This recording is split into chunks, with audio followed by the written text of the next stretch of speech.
ওরে, আনান্যার থেকে তো চোখ সরানোই মুশকিল। এদিকে যদি মেকআপ ম্যান ফাঁকি দেয় তাহলে ম্যাডোনার মতো অবস্থাই হবে। অ্যান্ড হিনা খান আবারও অবাক করে দিল সবাইকে। এদিকে ক্যাটরিনার চেহারা তো পুরাই জলমল করছে, কিন্তু কেউ কেউ আবার আরেকটা জিনিস নিয়ে মজা নিচ্ছে। অ্যান্ড মুনওয়ার ফারুকির প্রাক্তন গার্লফ্রেন্ডকে নিয়ে কিছু নেটিজন দুশ্চিন্তায় পড়ে গেছে রে ভাই। প্রথমে আসি আনান্যা পান্ডের কাছে। ট্রেডিশনাল ড্রেসে আনান্যা নিজেকে কিন্তু অন্য লেভেলে ক্যারি করতে পারে। অ্যান্ড রিসেন্টলি একটা ফাংশনে আনান্যাকে দেখা যায় একদম গোল্ডেন কালারের শাড়িতে কিছুটা মডার্ন অ্যান্ড ট্রেডিশনাল মিক্স স্টাইলে হাজির হতে, যেটা দেখে প্রশংসা করতে করতে কেউ কেউ আবার আলিয়া ভাটকে টেনে এনে বলছে আনান্যার অ্যাক্টিং অ্যান্ড বিহেভ আলিয়া থেকেও ভালো।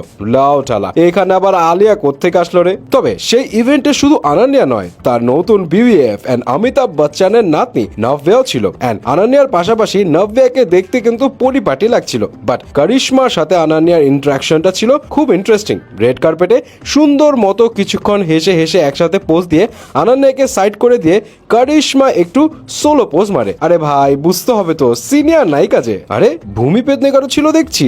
এমনিতে ইদানিং সে একটু অদ্ভুত ওয়েস্টার্ন টাইপ পোশাক পরে ইভেন্টগুলোতে হাজির হলেও এখানে একদম হাফ মোজা টাইপ ব্লাউজ পরে শাড়িতে সুন্দর করে একদম পরিপাটি ভাবে হাজির হয়েছে। যাই হোক, যে যতই সুন্দর ভাবে সে যে আসুক না কেন, সবার নজর তো কারে হিনা খান। ক্যান্সার পেশেন্ট হয়েও সে কনফিডেন্টলি মাঝখানে র্যাম্পে হেঁটে প্রশংসা করেছিল। আর এবার ইভেন্টে একদম হাসি মাখা মুখ নিয়ে পজিটিভ একটা এনার্জি নিয়ে হাজির। তার উপর আবার কি সুন্দর করে ভক্তদের সাথে ছবিও তুলছে। চোখে মুখে নেই কোনো বিরক্তির ছাপ। এনিওয়ে, ট্রেডিশনাল ড্রেস দেখে দেখে একটু বোর হয়ে গেছেন নাকি? দাঁড়ান, আপনাকে ম্যাডোনার কাছে নিয়ে যাচ্ছি। বাট তার আগে বলি, নিজের বোর্ডমকে একদম কুল ভাবে এক্সপ্রেস করতে চাইলে চালাকে রয়েছে I am bored printed T shirt. Exclusive এই টি শার্টটি দেখতে ভিজিট করুন চালাকের Facebook page and website, link রয়েছে ভিডিওর নিচেই। ওকে, এই যে ম্যাডোনা, দেখে মনে হতে পারে মশারি টাইপ কোনো কিছু একটা জড়ি আছে, বাট ব্রো, এটা 2025 সালের কিন্তু ট্রেন্ডি ফ্যাশন হতে যাচ্ছে। যদিও কেউ কেউ মজা করে বলছে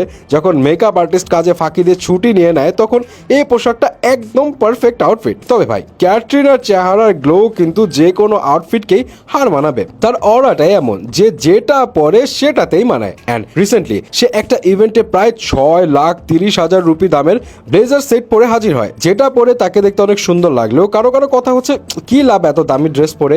ওই যে ড্রেসে ভাঁজ পড়েছে সেটা তো বুঝাই যাচ্ছে, এটা তো সির্ফ পোশাকের ভাঁজ। বাট আয়েশা খানকে দেখে তো অনেকে এটাও বলছে স্ট্রিক্ট ডায়েট ফলো না করা পর্যন্ত দয়া করে এমন গেট আপ নেবেন না, শরীরের ভাঁজগুলো বড়ই অদ্ভুত লাগে।